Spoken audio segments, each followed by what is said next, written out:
Hey everyone, and welcome to TopThink. Today, we're going to learn about how to win the battle against yourself. Now let's begin. Motivation comes in a wide variety of shapes and sizes. It's the drive that wakes you up in the morning. It's your desire to make a difference in the world. It's the kick in the backside that you need to start grabbing life by the horns. No matter what your passions or goals are, you rely on your motivation to find happiness, success, value. In many ways, your motivation makes your life worth living. But every kind of motivation has one common enemy.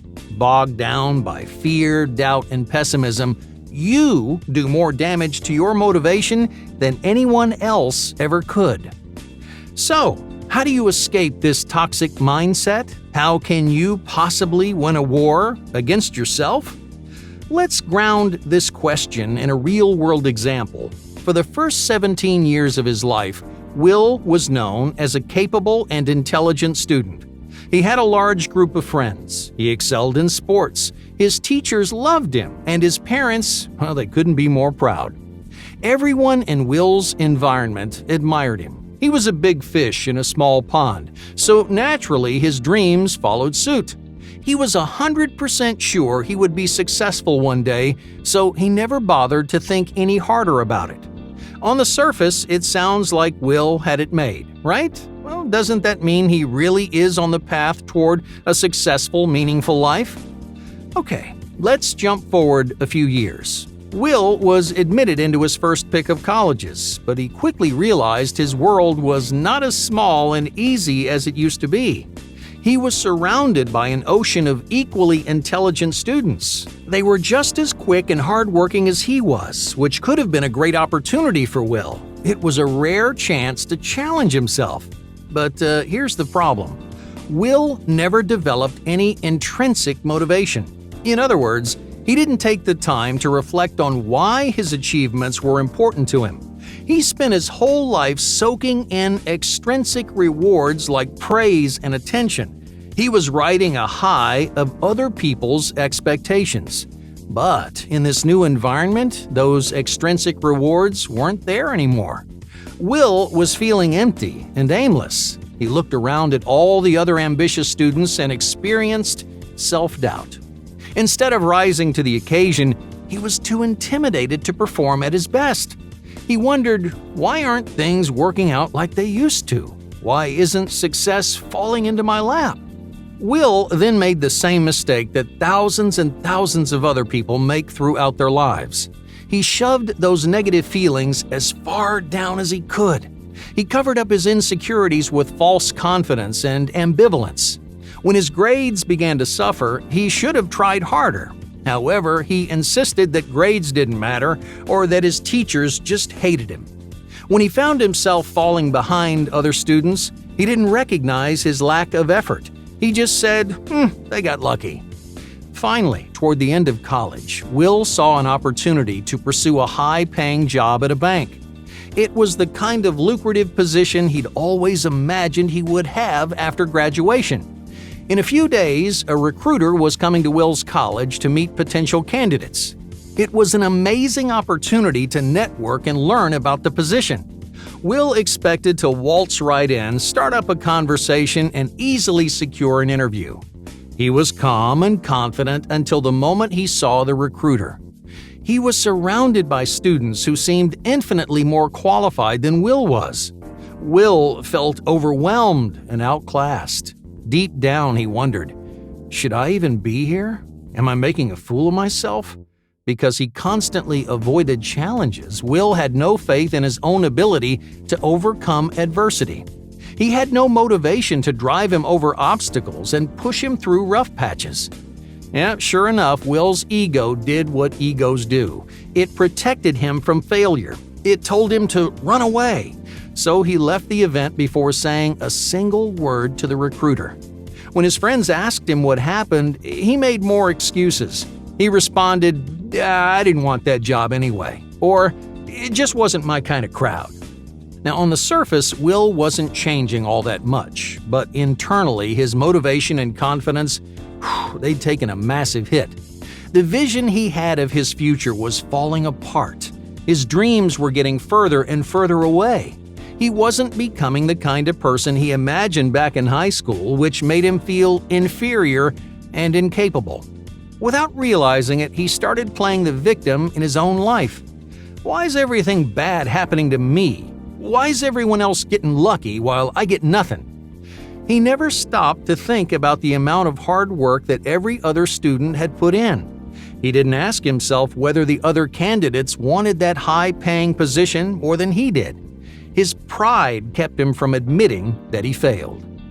Will wanted some way to feel superior again, so he dropped back into his comfort zone. Since he couldn't stand the idea of being underqualified, Will took a lower-paying job as a salesperson at a department store. It's something he knew he could excel at. It didn't matter if it made him happy or if he felt fulfilled. He'd take the safest road and benefit from the same extrinsic rewards that got him through high school. He assumed he'd feel confident and superior again if he put himself in this easy position. But it doesn't work that way, or at least not for long. Over time, his lifestyle made him incredibly unhappy. He developed a number of bad habits, simply because he didn't have any goals to aim for. He wasted a significant amount of his time. His physical and mental health suffered. He used to have other interests and passions, but stopped trying to pursue those too. The truth was that Will didn't have enough self-esteem to put himself out there. He'd talk as though his dreams were just around the corner. As long as they were happening someday that wasn't today, he didn't have to put in the hard work. He didn't have to experience rejection or failure. Now, you've probably noticed a pattern with Will. He's constantly searching for someone or something to motivate him, to do the hard work in his place, to tell him exactly why his life is meaningful. But real motivation, the kind that can last a lifetime, comes directly from you. It's a unique form of power and value that you have to give yourself every single day. If you don't, you'll never be able to achieve anything. If you're convinced you're going to be a complete failure, well, you will be. In Will's life, his rock bottom changed everything. This happened when he was fired from a sales job. Remember now, this was the position he thought he was extremely overqualified for. He never tried, he never cared, because he didn't have to. But when he was fired, he couldn't blame the world anymore. He just couldn't pretend like this was just another fluke. He realized that life had been giving him chances all along. It was sending opportunities his way, but he was wasting them. The truth is that no one automatically deserves success. If you want something, the only way to get it is to work for it. That means you have to overcome insecurities and set aside your pride. Just look at Will. His ego tried to shield him from failure, but it ultimately drove his life right into the ground. Now, at that point, Will needed to figure out what he wanted out of life. He asked himself, what makes me happy? Why is my life important to me? It took some work and a whole lot of self-reflection, but Will did find one possible answer. He knew he enjoyed making other people happy. He didn't realize it back in high school, but it wasn't praise and attention that motivated him.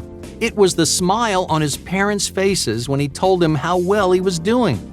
This was an ill-defined goal, but it was something Will really wanted. I guess you could say that even the most devastating failures still open up new doors. Funnily enough, Will had just lost a job where he could actually pursue his one goal. He went back to the department store and convinced his manager to give him a second chance. This time, he ignored his ego. He stopped standing in his own way. He let himself try, care, and to get invested. And it paid off. Suddenly, one goal evolved into two, and two evolved into many. He was slowly but surely growing into a version of himself that he genuinely liked. Now, don't get me wrong, those feelings of anxiety and intimidation never really go away. When he applied to take over his manager's job, Will still felt like running for the hills. He nearly skipped his interview, almost like he did back in college. But this time, his motivation kept him on the right path. It pushed him out of his comfort zone because it made his failures worthwhile.